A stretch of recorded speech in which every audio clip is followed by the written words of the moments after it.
Once, upon a midnight dreary, while I pondered weak and weary over many a quaint and curious volume of forgotten lore, while I nodded, nearly napping, suddenly there came a tapping,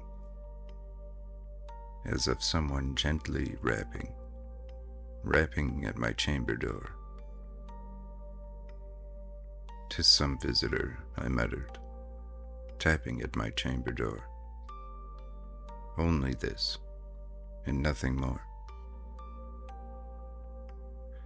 Ah, distinctly I remember it was in the bleak December, and each separate dying ember wrought its ghost upon the floor.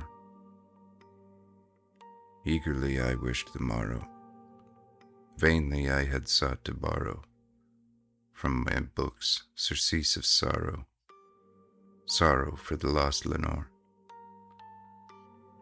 for the rare and radiant maiden whom the angels named Lenore, nameless here forevermore.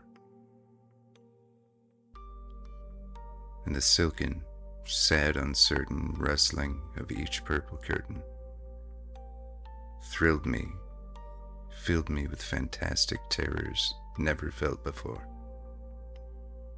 so that now, to still the beating of my heart, I stood repeating, "'Tis some visitor entreating entrance at my chamber door, some late visitor entreating entrance at my chamber door. This it is, and nothing more."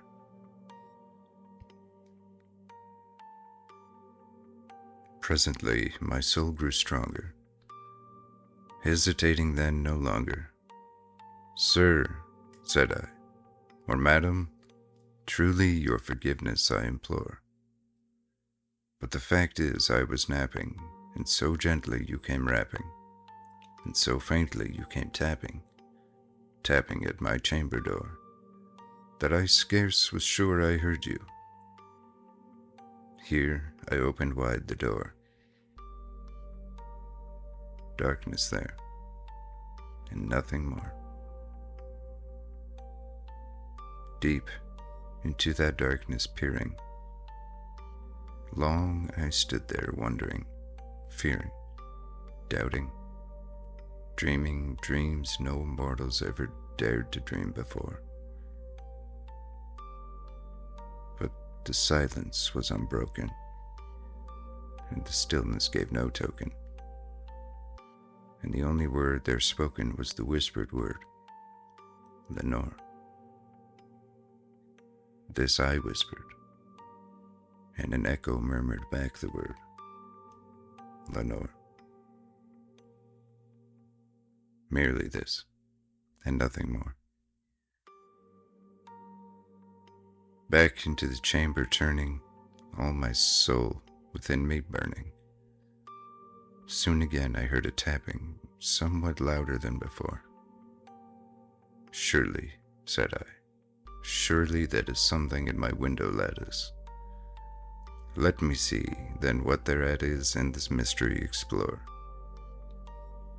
Let my heart be still a moment, and this mystery explore. 'Tis the wind, and nothing more." Open here I flung the shutter, when, with many a flirt and flutter, in there stepped a stately raven of the saintly days of yore. Not the least obeisance made he, not a minute stopped or stayed he, but, with mien of lord or lady, perched above my chamber door, perched upon a bust of Pallas just above my chamber door, perched and sat, and nothing more. Then this ebony bird beguiling my sad fancy into smiling, by the grave and stern decorum of the countenance it wore.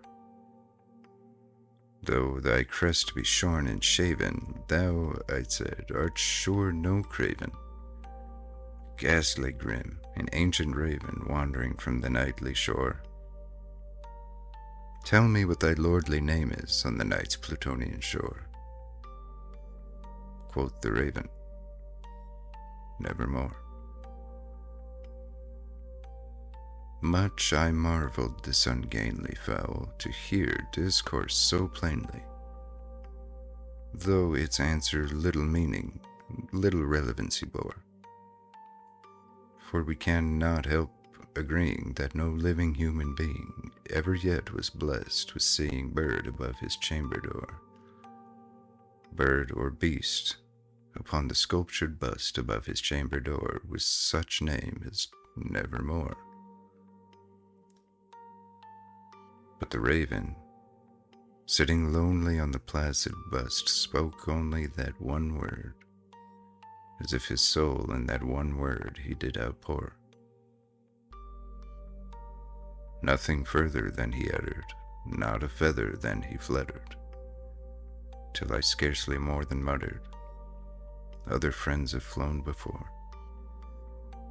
On the morrow he will leave me, as my hopes have flown before. Then the bird said, Nevermore, startled at the stillness broken by reply so aptly spoken.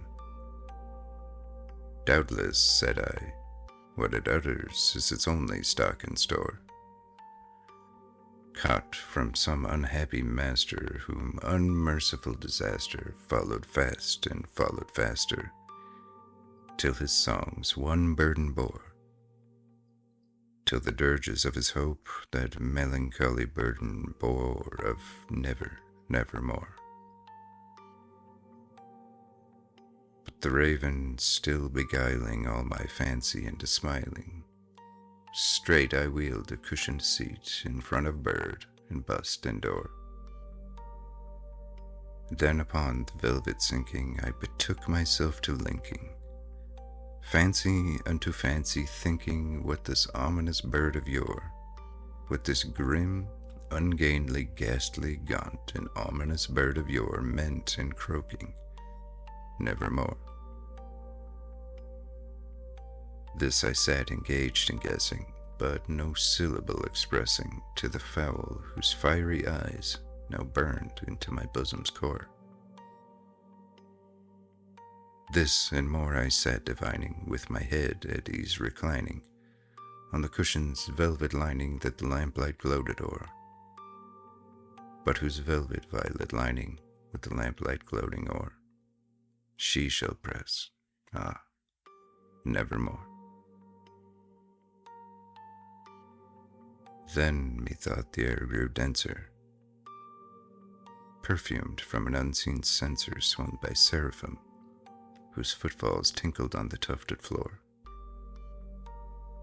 Wretch, I cried, thy God hath lent thee, by these angels he hath sent thee respite and nepenthe from thy memories of Lenore.